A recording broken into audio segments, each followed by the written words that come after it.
Que vous inspire le thème de ce panel qui nous réunit ce matin, l'Afrique dans l'économie de la connaissance? Alors, merci bien, hein. C'est vraiment un plaisir de prendre part à ce panel parce que c'est une première.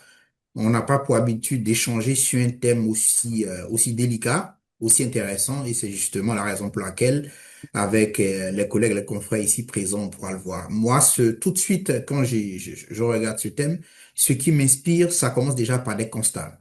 Le premier constat qu'on peut faire, c'est qu'aujourd'hui, près de 18% de la population mondiale est africaine. Ça, c'est un premier point. Nous sommes aussi le continent qui dispose sincèrement d'assez de matières premières, de minerais et qui dispose vraiment de l'ensemble des ressources qu'on peut imaginer. Pourtant, nous avons très peu de brevets, nous avons très peu en matière d'innovation, nous avons encore très peu d'ingénieurs. Cela signifie que le vrai défi qui nous attend, c'est le défi de la transformation du capital humain en un capital intellectuel capable de créer de la valeur. Et ça nous amène tout de suite à nous dire, écoutez, nous devons changer d'approche et de posture. C'est-à-dire qu'aujourd'hui, nous ne devons plus former des gens qui cherchent un emploi. Nous devons former des gens qui sont capables d'entreprendre et avant de penser à chercher un emploi. Aujourd'hui, quand tout le monde sort, toutes les ressources que nous avons, c'est véritablement chercher un emploi. Quel avantage détient quelqu'un qui sort et qui a la logique d'entreprendre? Vous voyez, moi, dans mon job, il m'a fallu beaucoup d'années. À chaque fois que je suis face à une problématique, dans ma tête, je développe toujours une solution pour régler le problème. C'est-à-dire, je me pose la question sur plein de sujets que nous avons, pour lesquels, d'un point de vue RH, ces sujets sont totalement erronés jusqu'à aujourd'hui. Et je vais peut-être vous choquer, ça, il faut vous habituer. Le capital humain qu'on utilise, mais on l'utilise à tort et à travers, il n'a pas le sens qu'on imagine.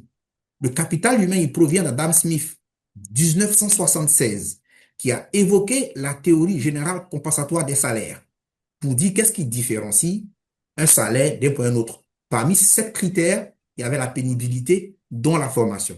Gary Becker va plus tard émettre la théorie du capital humain en s'appuyant sur ce principe-là, pour dire que le capital humain, pour lui, c'est l'investissement qu'on met dans la formation. Donc, c'est post-formation.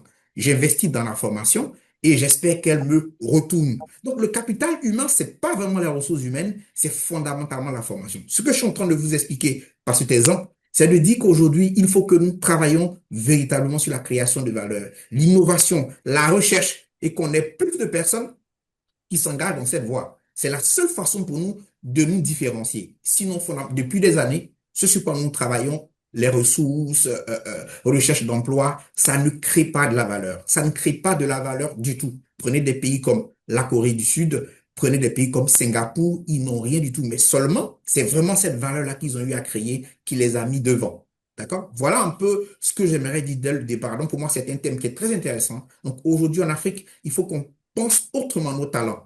Il faut qu'on les amène à réfléchir, à sortir des contextes ordinaires et à se dire, il faut qu'ils produisent. Il faut qu'on ait des ingénieurs, il faut qu'on ait des chercheurs, des gens qui pensent chaque secteur et qui apportent des solutions. Parce qu'aujourd'hui, tous les problèmes qu'on a, c'est parce que certaines personnes ont pensé, ont réfléchi, ils les ont posés et que nous utilisons aujourd'hui. Pour conclure cette partie, prenez Abraham Maslow. Il nous a émis une pyramide qu'on utilise aujourd'hui. Mais cette pyramide, on ne la comprend pas du tout. Abraham Maslow lui-même est revenu sur cette pyramide pour mettre des réserves, mais on ne l'a pas entendu.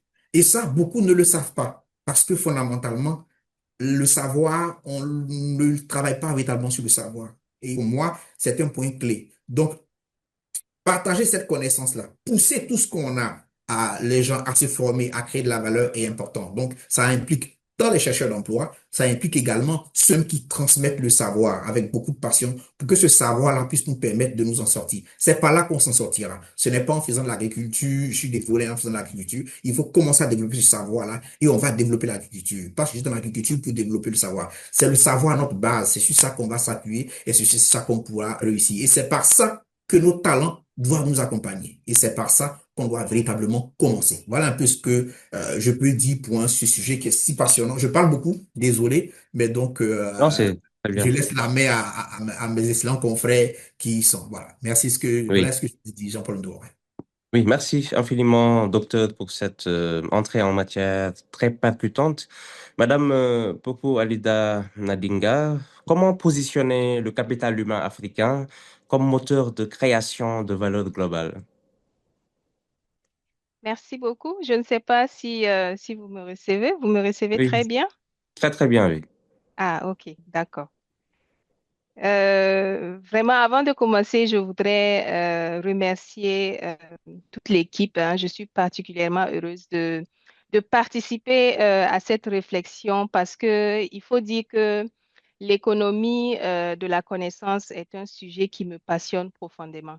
Et depuis hier, nous avons été vraiment servis et nous avons beaucoup parlé de l'humain, du futur, des compétences de demain, etc., les pédagogies, l'inclusion, l'intelligence artificielle encore ce matin d'ailleurs. Et j'ai particulièrement retenu des idées fortes qui vont vraiment m'aider à enrichir ma position par rapport à cette question. Hier, par exemple, Madame Mouna a parlé de la transmission et l'apprentissage réciproque. Et coach Gaius nous a rappelé l'importance de la connaissance de soi.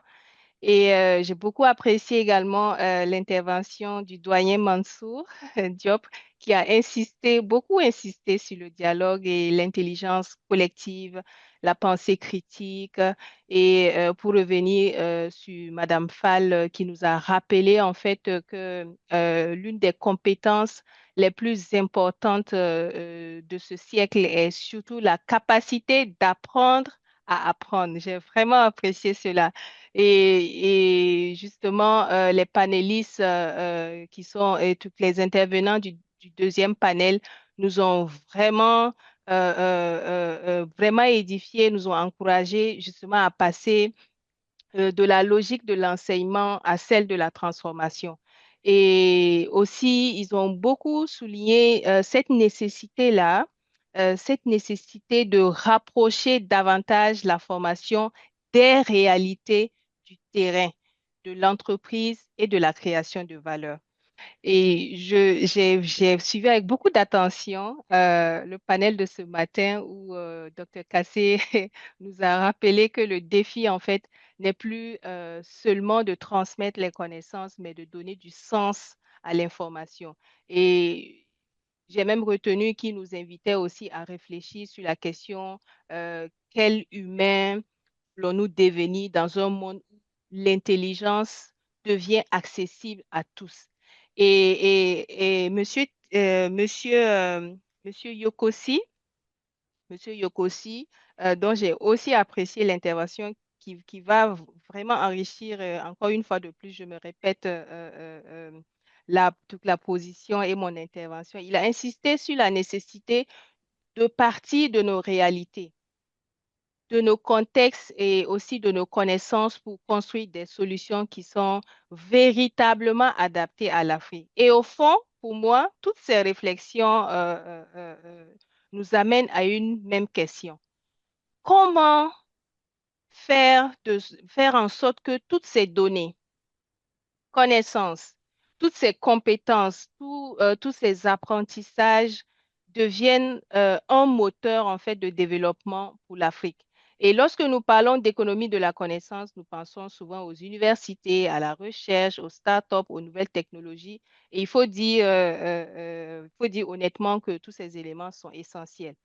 Mais j'aimerais simplement attirer l'attention sur une dimension qui me semble tout aussi importante, notre capacité à reconnaître, à connecter,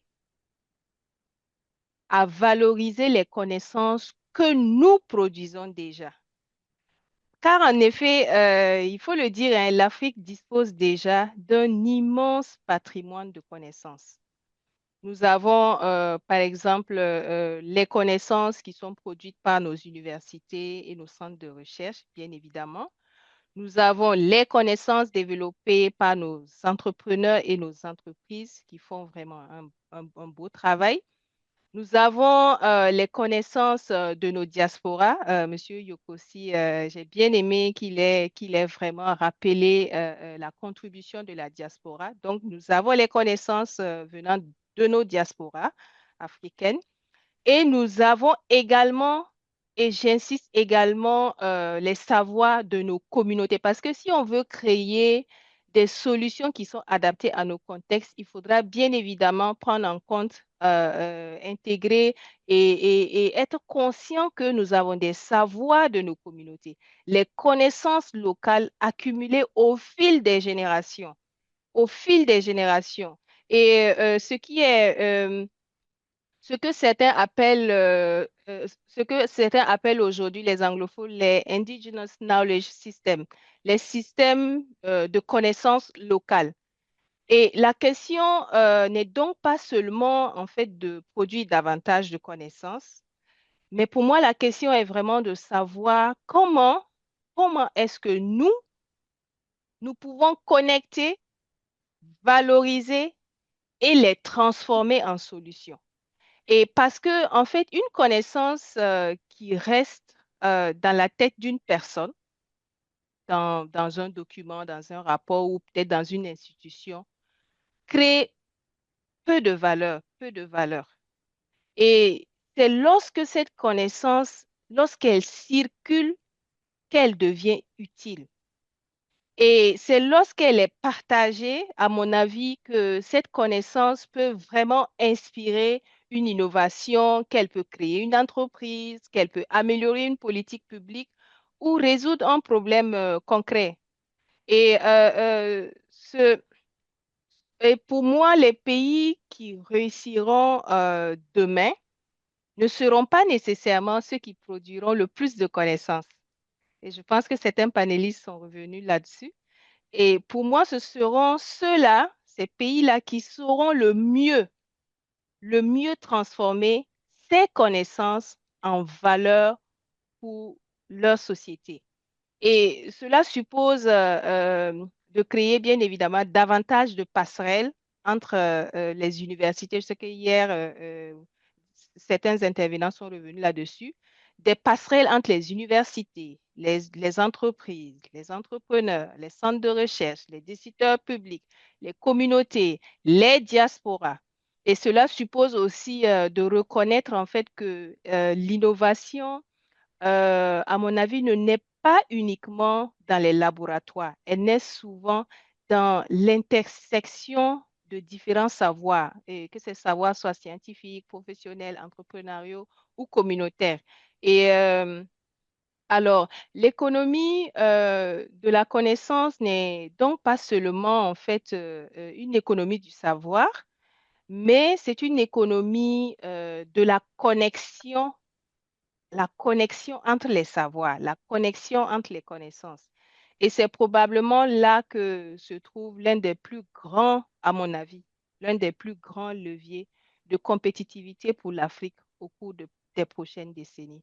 Alors, Très bien. Monsieur Ndour, je vais m'arrêter là et Oui, voilà pour l'instant. oui. Merci. Merci. Merci infiniment, Madame Boko Alida Nadinga. Nous allons passer à Madame Madina Tal. Comment renforcer, selon vous, les liens entre formation, employabilité et entrepreneuriat? Bonjour, cher modérateur. Est-ce que vous m'entendez bien? Bonjour. Oui, bonjour, nous vous entendons très bien. Voilà, je salue tous les panélistes et je félicite vraiment M. Gayus et toute son équipe pour l'organisation de cet événement important. C'est une question complexe, hein. J'ai beaucoup aimé l'intervention des panélistes, mais moi, je me dis déjà dans nos pays, est-ce qu'on a la culture de la connaissance? La précédente intervention parlait vraiment de cet espace de knowledge management. Et globalement, en Afrique, ce que j'ai remarqué, c'est que le capital humain est devenu au cœur de nos politiques publiques. Si on prend l'agenda national de transformation, le levier 2 parle de renforcer le capital humain. Donc, c'est au cœur de nos politiques publiques. Je vois l'exemple de la Guinée, dans la sous-région aussi. Le Simandou 2040 aussi parle vraiment de capital humain et même en cohérence avec cela, ils ont créé ce qu'ils appellent la Simandou Academy pour mettre en œuvre cette vision 2040 qu'ils ont de transformer la Guinée. Il y a un des panélistes qui a parlé également de Singapour. Effectivement, moi j'ai fait une formation à l'Université de Singapour, mais vous voyez, dans nos formations, c'est l'aspect pratique et qui est adapté à nos réalités. Souvent, nos formations sont très théoriques. Donc, les étudiants, parce que j'ai remarqué, c'est que les étudiants, ils sortent pendant ces formations classiques, ils n'ont pas encore, ils arrivent au niveau de l'entreprise, ils n'ont pas les outils. Alors qu'une formation pratique, tu sors, tu peux aller travailler tout de suite. Je donne l'exemple de ma formation en environnement. Je voyais des collègues, ils peuvent prendre un support de cours, résoudre un problème. Mais nous qui utilisons encore nos supports de cours, c'est pour ça que nos formations doivent être absolument adaptées. Pas juste d'une façon classique, mais il faut que c'est là qu'on parle d'économie, c'est qu'on crée par rapport à ce qu'on voit, par rapport à nos expériences et qu'on adapte nos formations depuis nos visions. Quand le Sénégal parle de capital humain avec des leviers, est-ce que nos formations au niveau de l'université sont en cohérence avec nos visions des administrations? Est-ce que tout ce qui est décliné dans nos programmes, je parle au niveau stratégique, les formations maintenant qu'on délivre au niveau de nos institutions, peuvent, quand on parle d'économie compétitive, est-ce que les formations en entrepreneuriat existent? Est-ce qu'elles se déroulent comme cela? Par exemple, moi, j'avais fait une formation en entrepreneuriat et j'ai vu un des collègues qui, lors de la formation, on avait un projet qu'il a développé et qui travaille là-dessus. Et je pense que nos formations doivent être axées selon même nos politiques pour que l'Afrique puisse se développer. Mais sinon, qu'est-ce qu'on fait? Arriver à résoudre nos problématiques, on se base toujours sur de l'expertise étrangère. C'est ça la réalité. Et cette expertise étrangère qu'on amène, parce qu'on n'a pas cette formation qui est adaptée, fait qu'une fois qu'on arrive, euh, on n'arrive pas à cette économie-là, à cet entrepreneuriat, parce qu'on ne peut pas avoir un développement endogène tant qu'on s'appuie sur de l'expertise. Donc, moi, en tout cas, en tant que formatrice en milieu universitaire, j'adapte. J'adapte tout ce qui est nos formations à la réalité sénégalaise. Je donne l'exemple du cours de développement durable que je donne en outil de planification développement durable à l'université. Pour l'application pratique, nous sommes allés à Yen voir un militaire qui avait mis en place le développement durable. Maintenant, quand on le voit comme ça, on ne fait pas le lien, est-ce que le développement durable? Eh oui, et ce militaire-là, il a peut-être fini juste ses études secondaires. Et nous voyons que quand on utilise ce guide-là, qu'il a une vision, qu'il a fait du diagnostic, qu'il a mis en place des leviers et qu'il est en train de mettre en place le développement durable. Quand je l'ai juste rencontré et j'ai vu tout ce qu'il a mis en termes de gestion des déchets, d'utilisation du solaire. Et tous les cours qu'on faisait, on allait faire de l'application pratique là-bas. Même l'université allait, on a regardé.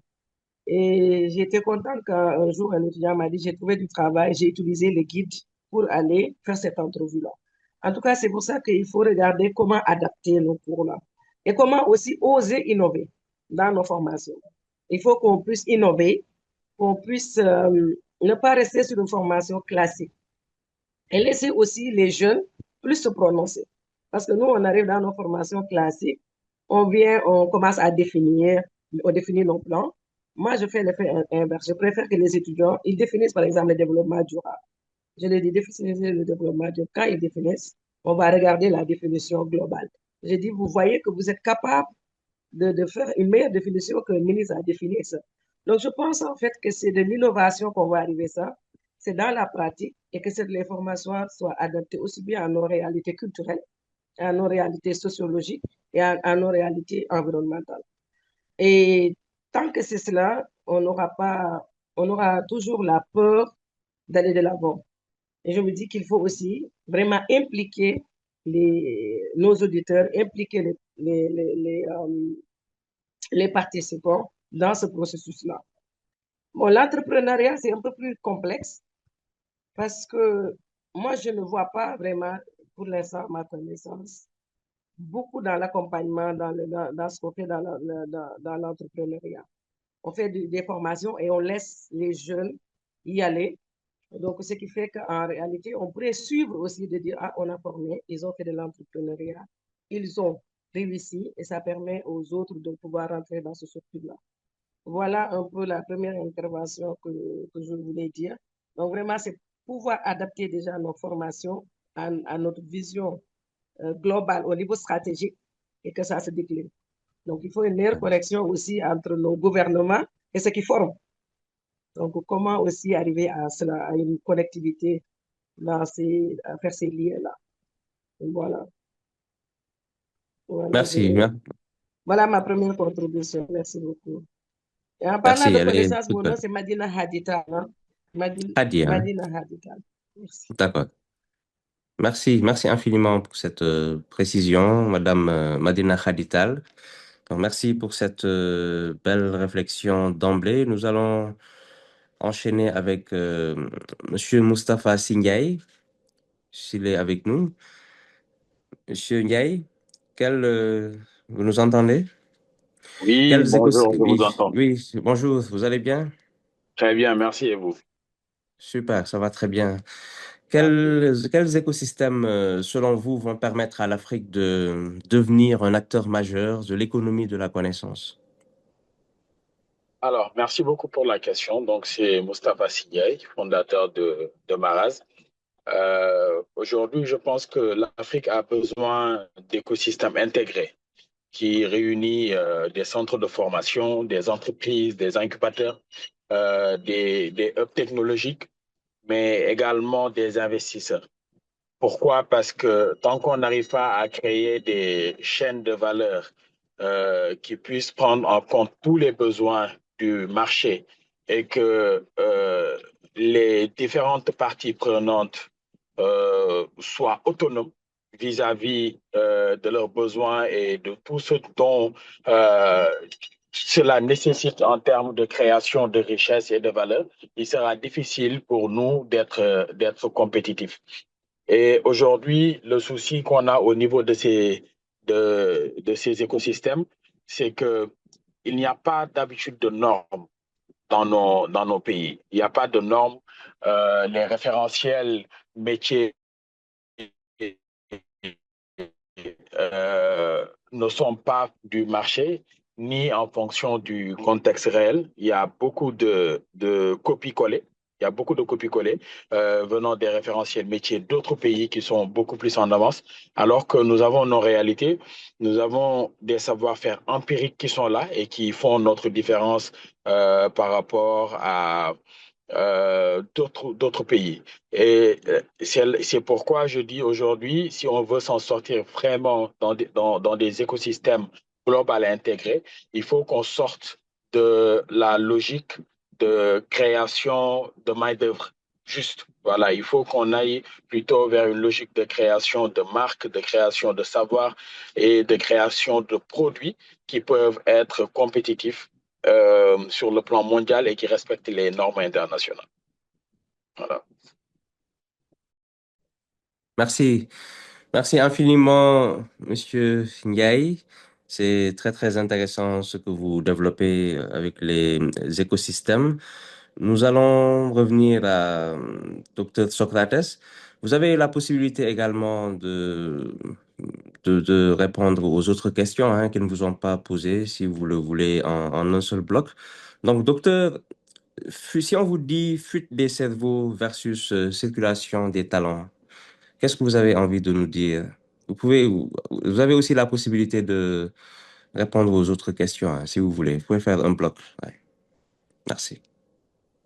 Merci. Je pense que on a eu quand même de très belles interventions. Sincèrement, c'était très bien avec Boko Alida, Madina Tal, c'était parfait. Et ensuite avec Mustafa Sidia et donc il y a rien à rajouter. Moi, j'adhère totalement. Alors bon, au début, en ce qui concerne quand on parle du fuite des cerveaux, moi, à réfléchir de plus près, Moi, je fais de l'économie à l'école. On a commencé à étudier ça comme sans réfléchir. Hein, d'accord, oui. Fuite des cerveaux, c'est mauvais, c'est pas bien, c'est compliqué. Maintenant que je suis de l'autre côté, parce que moi, j'ai plusieurs pays, vous imaginez, je dois répondre à des besoins de mes clients au niveau de la sous-région.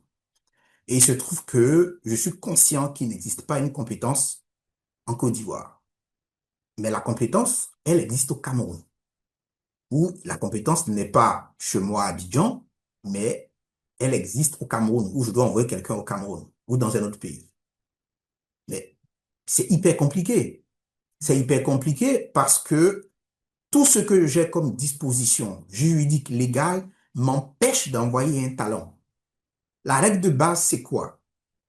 On ne parle plus de globalisation, on parle de la circulation des talents, c'est-à-dire la capacité pour un talent ayant des aptitudes dans un pays donné de se rendre dans un autre pays et d'y exprimer tout ce talent pour que ce pays se développe. Si vous avez des mesures restrictives et que vous raisonnez toujours en mode étranger, vous serez toujours dernier. Parce que regardez bien, si vous prenez Dangote, vous prenez NCA qui ont créé des entreprises, mais écoutez, ceux qui gèrent les entreprises, ce ne sont pas leurs enfants. Parce qu'il est conscient que lui-même, il ne dispose pas de ce savoir. Ce qui va nous aider, c'est de faire circuler ce savoir. Et pour revenir un peu sur ce que Poukalida a dit, j'aime bien, vous savez, la connaissance, c'est la seule ressource. Quand elle est partagée, elle se démultiplie. Quand tu as une ressource que tu partages, ça finit. Si j'ai 10 000 francs, je donne 10 000 francs. Je donne 10 000 francs, j'ai plus rien. Mais la connaissance, quand on la partage, elle se démultiplie. Quand on a compris ça, eh bien, il n'y a pas de raison de bloquer cela. Maintenant, ce que moi je vais appeler fuite des cerveaux, c'est lorsque je suis face à des ressources que moi-même, dont moi-même j'ai besoin en Afrique, mais qui quittent l'Afrique et qui vont ailleurs pour mettre ça à leur disposition. Ça, pour moi, c'est un problème. Et aujourd'hui, je vais pas dire le nom, je m'apprête à aller dans un pays de la sous-région qui est hyper loin en Afrique, mais j'ai plus envie. Quand tu vois les conditions de visa, c'est extrêmement compliqué. On crée des barrières qui font que le savoir, le talent ne peut circuler. Et s'il ne circule pas, on ne crée pas de valeur. Aussi simple que ça. Donc, il faut qu'on commence dès maintenant à raisonner en talent, en circulation de talent. Et si les talents circulent, si le savoir circule, ça crée nécessairement de la valeur. Et cette valeur-là va nous pousser à nous développer, à être meilleurs. Comment on peut innover si on est fermé et qu'on ne s'ouvre pas aux autres? Comment est-ce qu'on peut innover, développer une activité, développer une branche dans un pays lorsqu'on n'a pas l'expertise dans ce pays et qu'un autre pays africain en a l'expertise et que je ne peux pas aller chercher cette expertise-là? Moi, je suis en Côte d'Ivoire. Nous discutons de ce sujet. Certains sont au Sénégal, exactement. Et là, on est en train de faire circuler tout ça. Parce que c'est comme ça qu'on pourra se développer. Je vous assure, prenez tous les pays développés, ils ont suivi tous la même étape. Ils ont compris qu'il fallait que ce genre de réunion que nous avons, où nous discutons, nous parlons d'un point de vue intellectuel, est important pour le développement. Je ne sais pas si vous comprenez. La première chose à créer, avant d'avoir des écoles, des universités, il faut créer l'état d'esprit. Il faut qu'on ait en tête le fait de vouloir toujours créer et innover. Donc, on passe de l'état de consommateur, de ce qui est produit ailleurs, à nous, à créateurs de valeur fait ici, avec tous nos comptes, tout ce que nous avons. On en fait l'inventaire et on permet de partager et de circuler. Je suis convaincu qu'aujourd'hui, certains meurent dans nos pays en Afrique de maladies, dont d'autres pays dont on n'a même pas écho ont déjà les remèdes, mais ça reste en eux. Mais pourquoi? Parce que ce savoir ne se transmet pas, parce qu'il ne circule pas. Moi, pour moi, ce sont des points importants. Et un talent, il peut aller partout en Afrique où on a besoin de lui. Il n'est pas étranger, il est chez lui, il développe cette ressource-là et il permet de se développer. Alors, je suis devant pour que ceux qui sont derrière ne commettent pas les mêmes erreurs et qu'on puisse avancer. Mais on ne capitalise pas, on ne se réunit pas, on ne partage pas le savoir et sans partage de savoir, on ne crée aucune valeur. On est toujours en retard et les autres avancent. Et pour moi, c'est vraiment important. Donc, fuite des cerveaux hors d'Afrique, ça me dérange. Mais tout le monde doit pouvoir circuler au sein de l'Afrique, aider, accompagner tant que faire se peut pour qu'on puisse véritablement se développer. Désolé, j'ai beaucoup parlé et j'ai un débit assez rapide. Donc, s'il y a des points que vous pouvez pas, n'hésitez pas, je peux revenir là-dessus. Voilà à mon niveau ce que je m'aimerais apporter comme contribution à cette question que j'ai vraiment trouvée très pertinente. Non, c'est très très bien. Vous parlez surtout utile et c'est vraiment très très intéressant. Merci infiniment pour ce point de vue. Madame Poco Alida, si vous avez envie de rester dans la même veine, vous pouvez le faire, hein. Sinon aussi, vous pouvez évoluer vers la thématique université africaine. Est-ce que les universités africaines doivent marquer une rupture ou doivent s'inscrire dans la continuité de ce qu'elles faisaient déjà ou de ce qu'elles font déjà? Merci beaucoup, Monsieur Ndour.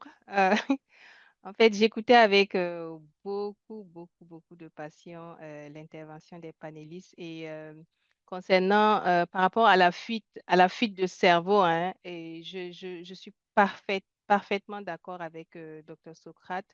Et en effet, si, comme nous ne pouvons pas d'une certaine manière empêcher entre griffes, les talents de parti, et comme il a souligné, la question vraiment, c'est de voir comment est-ce qu'on peut effectivement créer des mécanismes permettant à leur connaissance et à leur réseau et à leur expérience de continuer à bénéficier, de continuer, en fait, permettre à l'Afrique de pouvoir continuer à bénéficier justement de leurs connaissances et de leur réseau.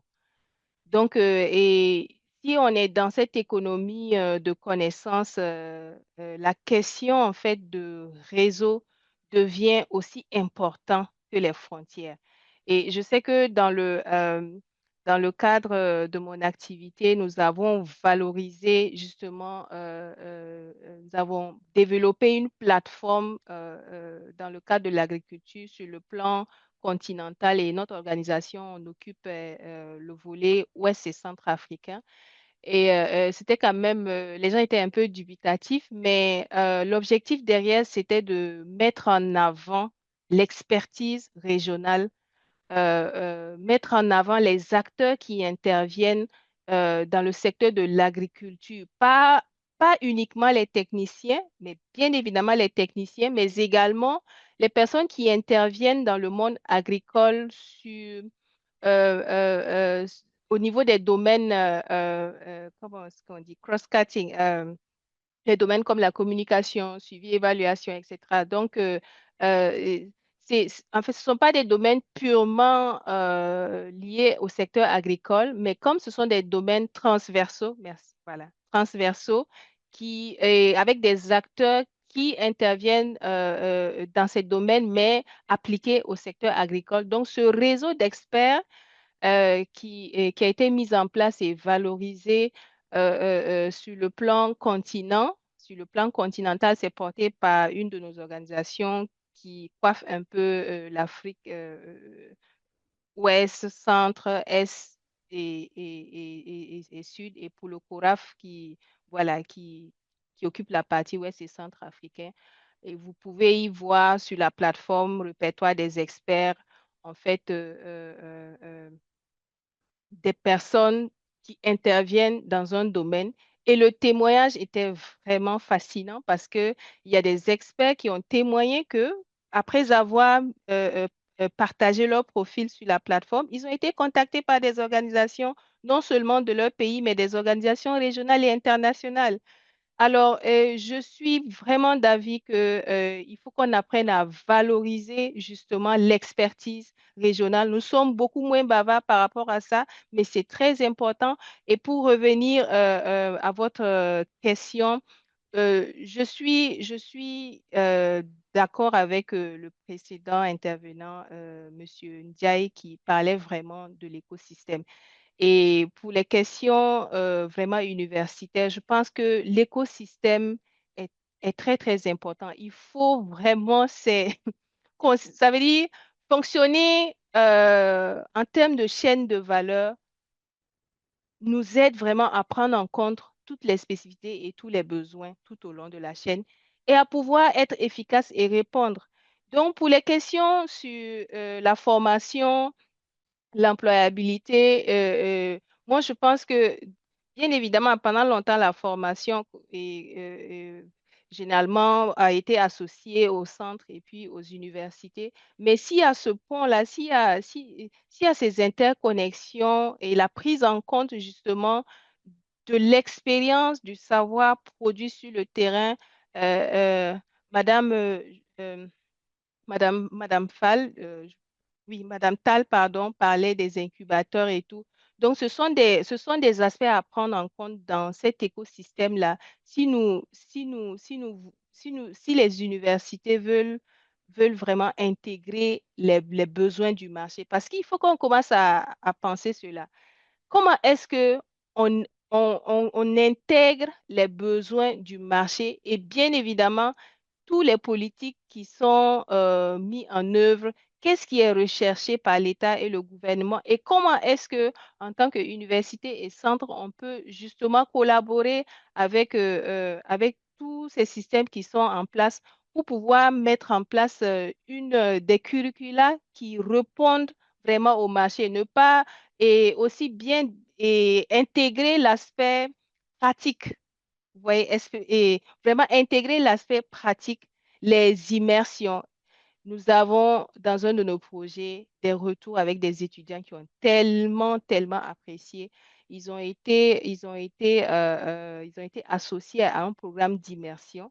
Et il y a une étudiante qui disait que pendant tout son cursus, elle n'a jamais vraiment été dans un laboratoire équipé pour pouvoir, pour pouvoir pratiquer. Et ce temps d'immersion l'a tellement impacté. C'est vrai qu'elle hésitait, elle ne savait pas trop l'orientation et tout, mais après avoir eu ces temps d'immersion, son, son- il y a vraiment eu un shift. Et donc, je pourrais dire que les universités, les entreprises, les incubateurs, les collectivités, les centres de recherche, les communautés, encore une fois, doivent fonctionner davantage comme un même écosystème d'apprentissage et d'innovation. C'est très important parce que plus on a les connexions, plus les connexions sont fortes, plus les connaissances circulent et plus ces connaissances créent de la valeur. Merci. Merci, merci infiniment, Madame Poco Alida Nadinga. Nous allons passer la parole à Madame Madina Khadital pour lui poser la question suivante. Comment est-ce que les politiques publiques doivent davantage favoriser l'économie de la connaissance selon vous? Merci beaucoup pour cette question. Je me permets, je notais un peu dans l'intervention de Coco tout à l'heure, vraiment des éléments qui m'ont marqué, des mots-clés, disons, quand il parlait des réseaux, de l'utilisation des connaissances et tout. J'aimerais juste, comme vous nous avez donné l'autorisation de parler des interventions précédentes, je suis bien d'accord avec mon homologue ivoirien sur la fuite des cerveaux, la circulation des talents. Maintenant, il y a quand même un souci, pour moi, je parlerai de rétention des talents. Parce que ce qui arrive, c'est qu'il y a beaucoup d'expertises, par exemple africaines, je disais sénégalaises africaines, qui sont à l'international et qui ont essayé de revenir dans nos pays et qui sont repartis. Moi, j'ai des collègues que j'ai vus dans le domaine de l'environnement qui étaient très pointus, qui sont revenus, mais qui sont maintenant dans des organismes internationaux. Souvent, je le cite, hein, je dis Robert Long, il a fait tellement, il a écrit des livres, finalement, il a été recruté par la Banque mondiale. Pourtant, il était venu. J'en connais qui sont à Singapour, etc., etc. Mais comment créer ce réseau-là pour les garder? Il faut aussi l'ouverture. Moi, quand j'étais en France, j'ai voulu rentrer, j'ai dit, qu'est-ce qui marche au Sénégal? On m'a dit la qualité. Je suis allée faire une maîtrise en qualité. En environnement, j'ai dit, qu'est-ce qui marche au Sénégal? On a dit, oui, il faut le développement. C'est le développement durable, c'est les études d'impact. Je suis allée faire. Donc, il faut aussi que de l'autre côté, mais comment faire ce réseau-là?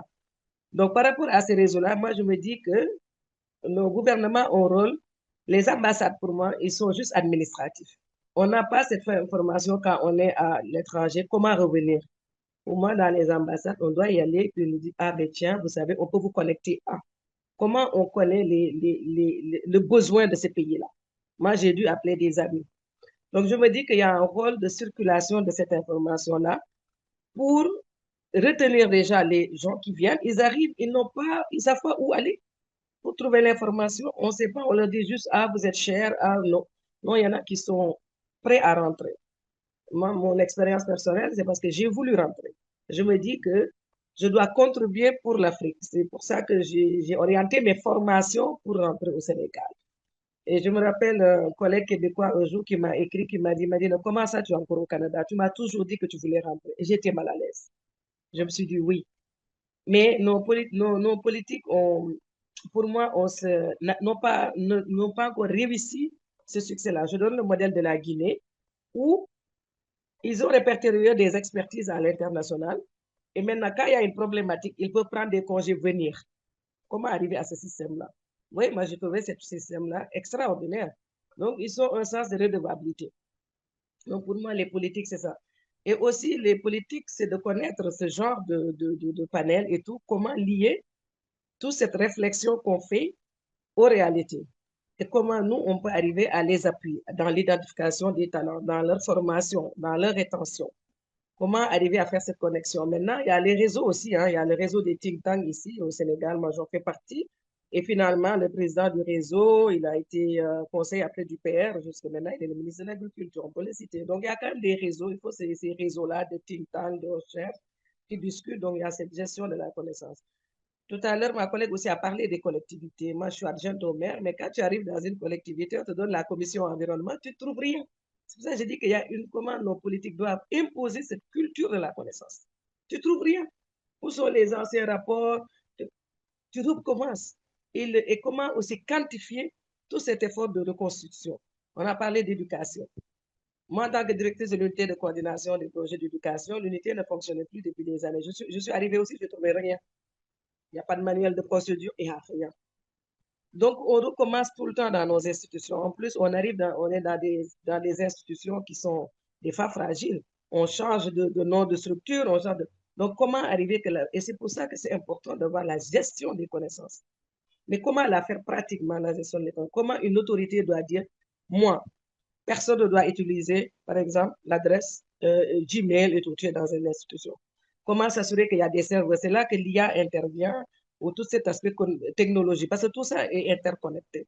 On a parlé d'approche systémique. Comment arriver que dans les collectivités, ils arrivent, ils n'ont rien. Chacun part avec cette notion de pouvoir. Donc, on arrive dans les institutions, on recommence tout. Et je me dis que c'est ça peut-être un peu l'échec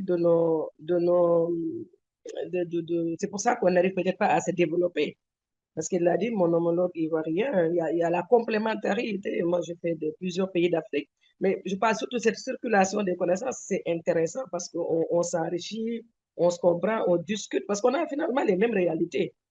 Au Sénégal, tu viens présentement, ils ont mis en place des delivery units pour gérer, accélérer l'exécution des politiques et programmes. Au Rwanda, c'est pareil, en Guinée, c'est pareil, en RDC, tout le monde est dans le même sens. Donc, on a les mêmes réalités, on a les mêmes politiques.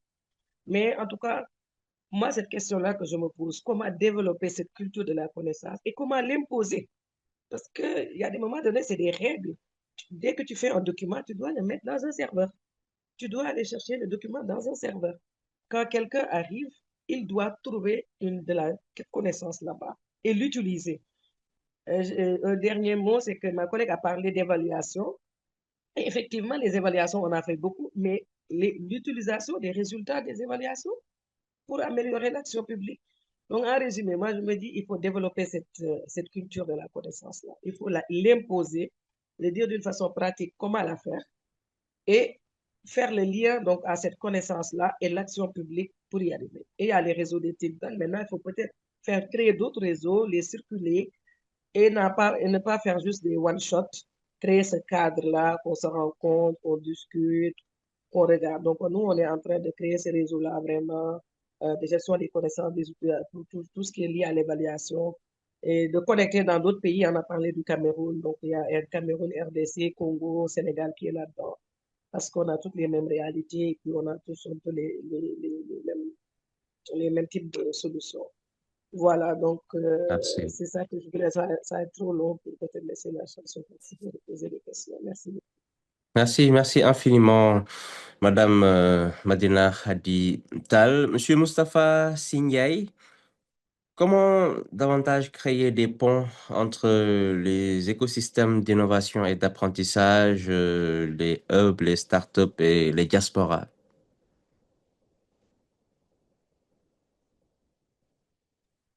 Alors, merci beaucoup pour la question.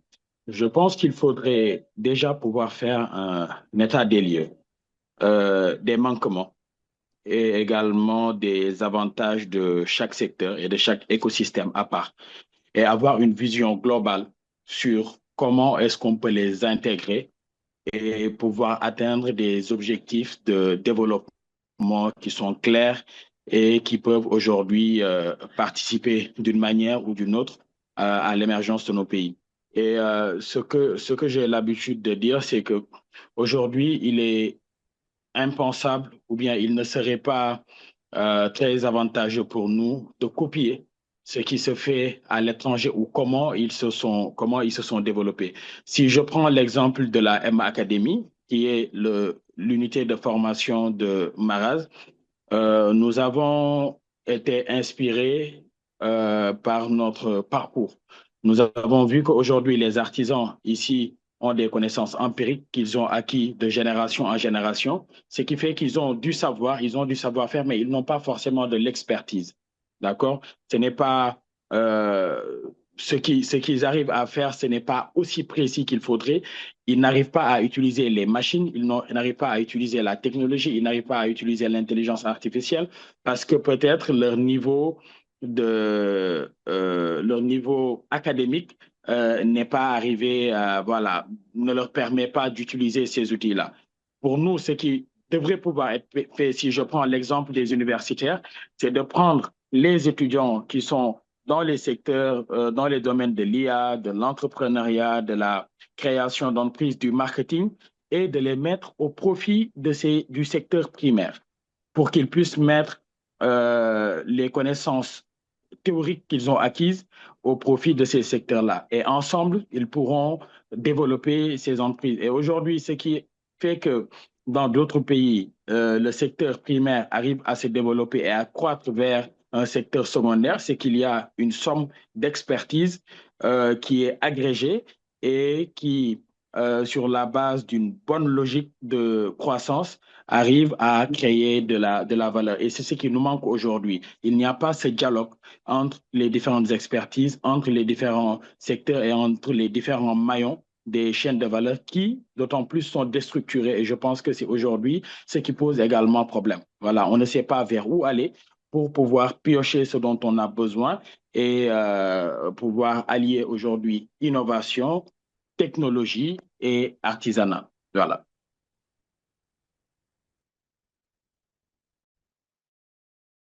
Merci infiniment, Monsieur Moustapha Sinyaï.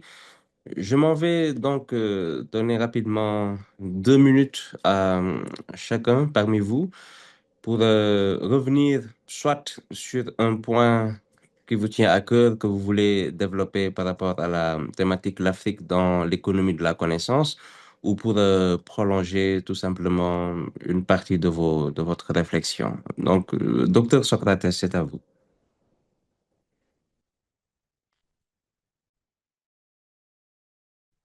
Ok, merci beaucoup. Moi, je serai pas long. On a beaucoup discuté. Ce que moi, j'aimerais qu'on retienne, c'est qu'aujourd'hui, je vais citer Peter Drucker, qui parle du knowledge worker, c'est-à-dire que notre ressource principale, c'est le savoir, c'est la connaissance. Et on ne peut s'enrichir que si on commence à travailler, à créer un écosystème. Nous sommes capables de le faire circuler, de le développer, de mettre en place tous les cadres et les mécanismes qui permettent à nos talents de rester, qui permettent à nos talents de travailler l'innovation. Parce que tenez-vous bien, moi, pourquoi je vais entrer dans... Il y a un pays de la sous-région dont je vais taire le nom, qui avait un problème de talent et j'avais voulu recruter des gens très talentueux. Quand j'ai les gens du pays dit, ils n'y vont pas. Mais ils sont pas idiots, ils sont tout simplement réalistes. Quand j'entends des coups de feu, mais je n'y vais jamais. Donc, la stabilité, elle est importante. On ne peut pas développer de savoir, de connaissances, d'innovation, créer de la valeur si on passe tout le temps à nous battre, à nous déchirer et à ne pas s'entendre. Donc, il est important pour nous de commencer d'abord à s'entendre dans la paix et permettre à tout le monde de pouvoir circuler et d'apporter son savoir là où il le faut. L'Afrique, vous voyez, ce continent il est tellement beau, il est tellement grand, on a des contes, beaucoup de choses à raconter. Mais on a délaissé tout ça pour aller consommer de la connaissance ailleurs. Ça n'a aucun sens. Il faut revenir aux bases. Il faut commencer d'abord à faire comprendre à chaque Africain, à chaque talent, qu'il est capable d'innover, de créer de la valeur à tous les niveaux. On en a pleinement besoin totalement à tous les niveaux. Le marché, il est vaste, il est important. Il y a tellement de choses à faire. Mais Alida, j'ai checké son profil. Quand j'ai regardé, j'ai dit, mais écoute, on parle d'un sujet qui est très important. Je ne sais pas si vous mesurez un peu ce qu'on est en train de dire. Quand on part à l'université, quand on va s'asseoir sur les bancs et qu'on fait 15 ans, 17 ans, 20 ans, mais c'est le savoir qu'on va chercher en fait. Et pour moi, c'est ça le cœur de notre développement. Et si on commence par ça, vous allez voir, on ne sera plus, dans quelques années, on va atteindre des dimensions qui nous permettront énormément de réussir. Nous dépensons des milliards pour envoyer nos confrères dans des pays différents pour aller apprendre et acquérir le savoir que d'autres ont eu en créant juste le cadre nécessaire pour se développer. Faisons de même. Apprenons à nos talents à ne pas consommer, mais à produire dans tous les domaines, que ce soit IA, que ce soit ressources humaines, que ce soit paye, partout. Le marché, il est immense. Il faut s'en donner à cœur joie. Notre rôle, c'est créer le mécanisme pour que ces ressources-là se développent et qu'en plus tout le monde puisse vraiment s'épanouir. Il n'aurait tenu qu'à moi seul, j'ai pas les moyens pour le moment pour faire tout ça. L'éducation aurait été gratuite à tous les niveaux, je dis bien gratuite à tous les niveaux. J'aurais suspendu la conception des ponts, la conception des routes, j'aurais tout mis dans l'éducation. Et l'éducation va me générer plus que ce que j'ai mis là-dedans. Parce que le savoir, créer des valeurs, avoir des collaborateurs qui sont compétents, c'est très important. La notion de fidélisation dans l'entreprise, moi je parle de fidéliser uniquement des talents. Mais je fidélise pas tout le monde. Il y a des gens, il est important qu'ils sortent pour qu'on se renouvelle. Les ressources humaines aujourd'hui, on ne peut plus garder quelqu'un longtemps parce qu'il va commencer à avoir de la valeur. Je ne peux pas, moi, le garder longtemps. Attends, pourquoi moi je donnais 30 ans de ma vie à l'entreprise? Mais attends, ça n'a aucun sens. Ça n'a aucun sens. C'est 30 ans de ma vie. Si je peux me développer, j'y reste. On se comprend? Mais moi, on a besoin beaucoup plus de personnes qui sont ouvertes d'esprit, qui pensent à partager, qui pensent à créer, qui pensent à innover. Et les frontières ne doivent pas être des limites, mais the limit is the sky. C'est ça le sujet. Il faut qu'on puisse aller. Et cette jeunesse qu'on a, elle est porteuse d'espoir. Faut pas les briser dans des conflits inutiles. Faut pas les briser dans des sujets, des manipulations politiques. Non. On parle du savoir de se développer. Et c'est seulement à ce prix-là, en le comprenant, qu'on arrivera à se développer et à réussir. Pour terminer, vous savez, un cabinet comme McKinsey, dont on parle énormément. Quand quelqu'un fait une citation, il dit non, McKinsey. Mais il passe le temps à travailler, à faire des recherches. C'est fondamentalement des recherches. Et moi, lors de ma thèse, j'ai eu tous les problèmes pour ne serait-ce que voir les entreprises faire un questionnaire pour analyser, pour produire de la valeur qui va les intéresser. Non, non, non, non, on ne peut pas faire. Et ça, c'est un vrai problème en réalité. Et donc, si moi, je suis un talent et que je n'ai pas cette possibilité-là, pourquoi vais-je rester en Afrique? Mais je vais ailleurs.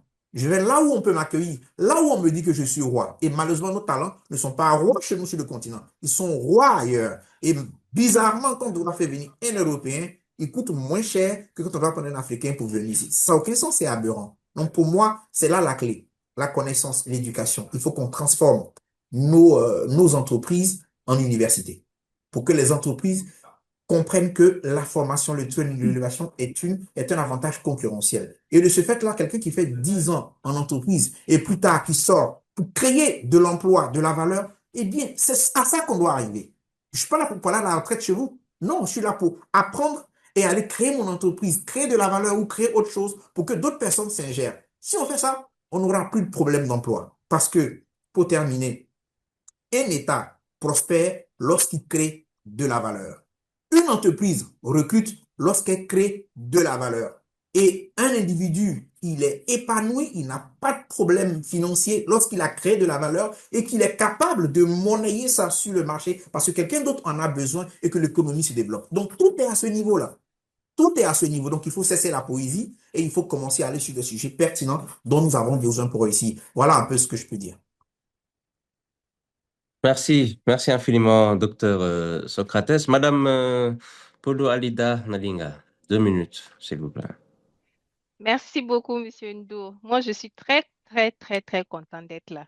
Je suis très contente d'être là et ce que j'entends, je suis convaincue que les propositions qui sortent vont certainement inspirer. Et Madame Tal a parfaitement raison. Vous savez, j'ai un ami qui est revenu du Japon. Il est allé se former plus au Japon et il est rentré. Il était tellement frustré. Vous savez ce qu'il a dit? Il dit que il a l'impression que le pays ne l'utilise pas assez à sa propre valeur et il est très frustré. Il dit qu'il a tellement à donner au pays, mais il a l'impression que le système essaie de l'étouffer. Le système ne l'exploite pas. Et c'est vrai que j'ai essayé de l'encourager, mais je ne serais pas surprise de le voir quitter le pays. Et c'est ce qui est tellement désolant. Et je rejoins Madame Sall, et Madame Tal, excusez-moi, il faut qu'on mette en place effectivement des mécanismes pour pouvoir accompagner la diaspora qui veut rentrer et s'installer au pays. C'est impératif. Il n'y a que comme ça que nous pouvons tirer meilleur parti de leurs connaissances, de leur expérience et réinjecter dans l'économie pour pouvoir vraiment avancer dans le développement. Et docteur Socrate, quand vous avez parlé de la connaissance et je vous rejoins, la dernière fois, j'ai animé une session au service portant sur la santé mentale et j'ai voulu insister sur la santé. En fait, il y avait plusieurs thématiques et moi, j'ai choisi la santé mentale. Pourquoi j'ai choisi la santé mentale en tant que spécialiste de la gestion des connaissances? Je leur ai dit que, en fait, nous pouvons parler de connaissances, d'expérience lorsque les gens se portent bien. There is no knowledge without the knower. Il n'y a pas de connaissance sans le connaisseur. Si le connaisseur ne se porte pas bien, il ne sera pas dans l'environnement et la capacité de pouvoir produire et de pouvoir donner son plein potentiel.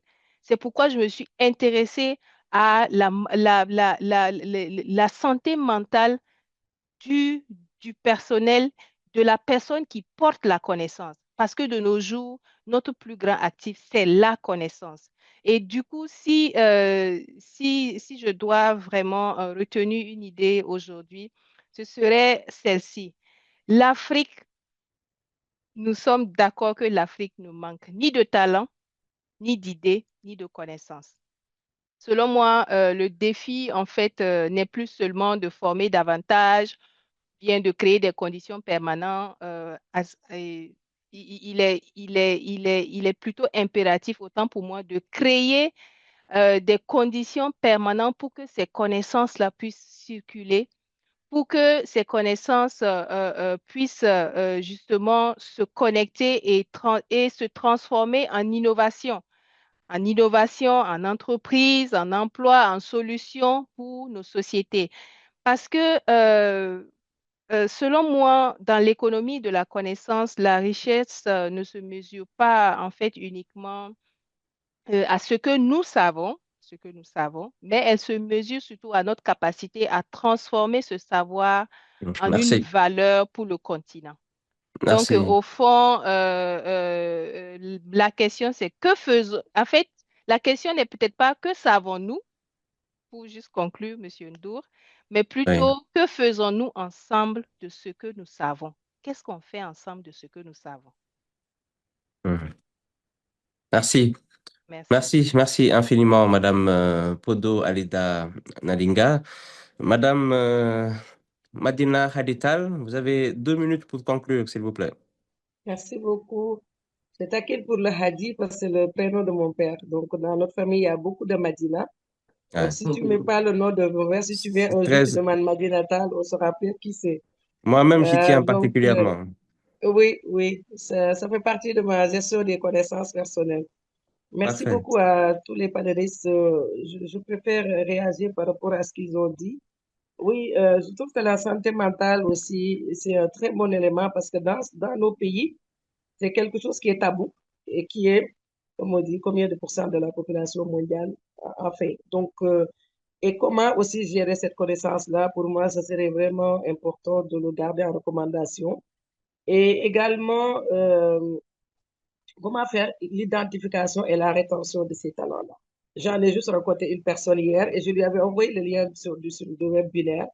Et je vais voir si si elle est disponible demain pour venir. Et je lui ai dit, vous savez, il y a des gens qui répondent, il me dit, moi, je viens des États-Unis et vraiment, je me sens perdue ici. Pourtant, voilà, elle a beaucoup de compétences, cette personne-là, pour aider ces pays et elle risque de partir. Donc, cette rétention. Dans le domaine de la formation, c'est adapté. C'est vraiment adapter nos formations à nos réalités sociales, culturelles, pour que les jeunes puissent trouver du travail. Je finirai dans le domaine de l'éducation nationale où je suis. Par exemple, dans le domaine de l'éducation nationale, on a une vision, c'est la nouvelle transformation humaniste de l'éducation. Adapter les curricula à nos réalités. Et je me dirais aussi, quand on parle d'éducation, on parle de développement durable. Comment adapter ces connaissances-là pour que les enfants puissent aimer leur pays et rester? J'ai vu quelqu'un qui parlait des contes. Moi, même si j'ai acheté le livre pour mes enfants, mais tu sais, ils vont préférer jouer à la tablette, ils vont lire un peu, mais j'essaye, les contes d'amour de combat. Parce que c'est ces réalités culturelles-là qui font que c'est une connaissance qui fait partie de l'équilibre de la personne. Donc, ne pas oublier aussi cette gestion des connaissances éducatives par rapport à nos réalités, par rapport à nos valeurs culturelles, à nos valeurs religieuses. Quand on parle de religieuses, la valeur morale. Parce que je pense que c'est nous, c'est ce que ça fait partie de ce qui nous a façonné, nous, et qui fait qu'on se retrouve dans nos différents pays, dans nos différentes, voilà, religions, le fait de se donner d'une, etc., pour que les fêtes chrétiennes ont fêté tout ça. Je pense qu'il ne faut pas oublier aussi cette gestion de connaissances pour les générations futures, parce que c'est un tout qui fait un Merci. individu, c'est un tout qui va faire arriver, au-delà des compétences, d'avoir aussi les soft skills, voilà, pour arriver à faire cette économie de la connaissance. Merci beaucoup à tout le monde. Merci. Merci infiniment, Madame Madina Hadital. Monsieur Mustafa Singay, 2 minutes. C'est juste dire que l'Afrique aujourd'hui possède le plus grand avantage compétitif du 21e siècle, et c'est sa jeunesse. Et cette jeunesse, c'est une force sur laquelle on doit investir massivement, sur la formation connectée au marché, sur l'innovation dans l'entrepreneuriat et dans la valorisation de nos savoir-faire. Mais il ne faudrait surtout pas qu'on commette l'erreur d'essayer de regrouper toutes les connaissances autour du numérique et de l'intelligence artificielle.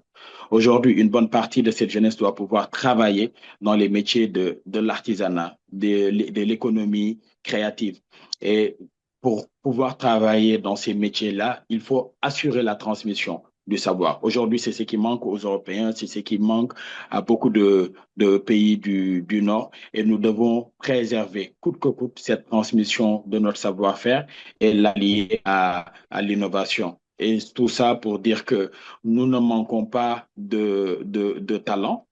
Aujourd'hui, tout ce qu'il faut, c'est qu'on puisse mettre sur place des chaînes de valeur qui sont bien connectées, bien structurées, avec une vision vraiment macroéconomique qui pourra nous amener à transformer et nos ressources naturelles, mais également à pouvoir renforcer les besoins de notre jeunesse, de nos artisans, de nos scientifiques et surtout documenter. Je pense que ça, c'est un problème qu'on a. On ne documente pas assez ce que nous faisons dans nos pays. On en parle, mais on ne les met pas sur papier pour pouvoir faire l'économie de tout ça et avancer en tenant compte de nos manquements. Merci beaucoup pour ce panel et pour tout ce qu'on a entendu. C'est vraiment très constructif et ça donne espoir. Merci.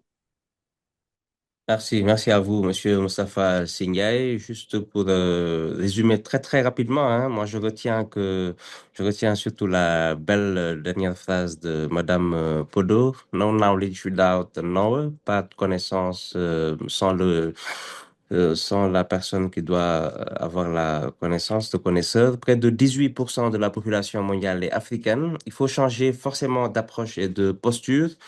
Le capital humain, c'est la formation, c'est la création de la valeur. Il faut penser autrement nos talents, la capacité d'apprendre à apprendre. Et cette question, est-ce qu'on a vraiment la culture de la connaissance? Je fais un petit coucou aussi à toutes les personnes qui nous ont suivis à partir de la Tunisie, notamment, et des autres pays, bien sûr. Il faut adapter les supports de nos cours au terrain, innover, laisser les jeunes plus se prononcer dans la définition des cours, des curricula, faire circuler les talents, l'accepter. La connaissance partagée qui se démultiplie, il faut davantage axer les choses sur ça. Les ambassades qui doivent arriver à plus et à mieux créer des réseaux pour ceux qui viennent les solliciter, ceux qui veulent revenir au bercail. Penser davantage le data, la connaissance, les serveurs, comment stocker toute cette connaissance-là.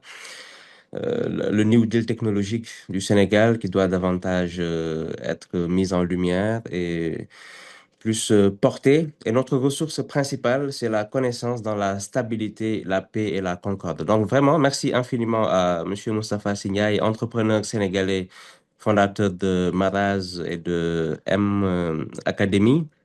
Docteur Socrates, merci infiniment d'avoir été avec nous également. Directeur régional des ressources humaines Afrique de l'Ouest et du Centre, Forvis Mazar. Un très, très grand merci à Madame Madina Khadital, directrice de l'unité de coordination des projets d'éducation au ministère de l'Éducation nationale. Merci infiniment à Madame Podo Alida Nadinga. Elle est spécialiste en gestion des connaissances et en communication. Elle accompagne beaucoup d'organisations régionales telles que le CORAF dans le développement de systèmes de gestion des connaissances de plateformes numériques et de mécanismes de collaboration. Vraiment, ça a été un très, très grand plaisir d'avoir été avec vous. Nous avons énormément appris, c'est clair. Nous souhaitons que tout cela soit capitalisé par Baraka Gate, par toutes les institutions qui sont là avec nous, toutes les personnes qui sont là avec nous pour que l'Afrique émerge davantage. Donc, Madame Amaria, je vous rends la parole. Merci.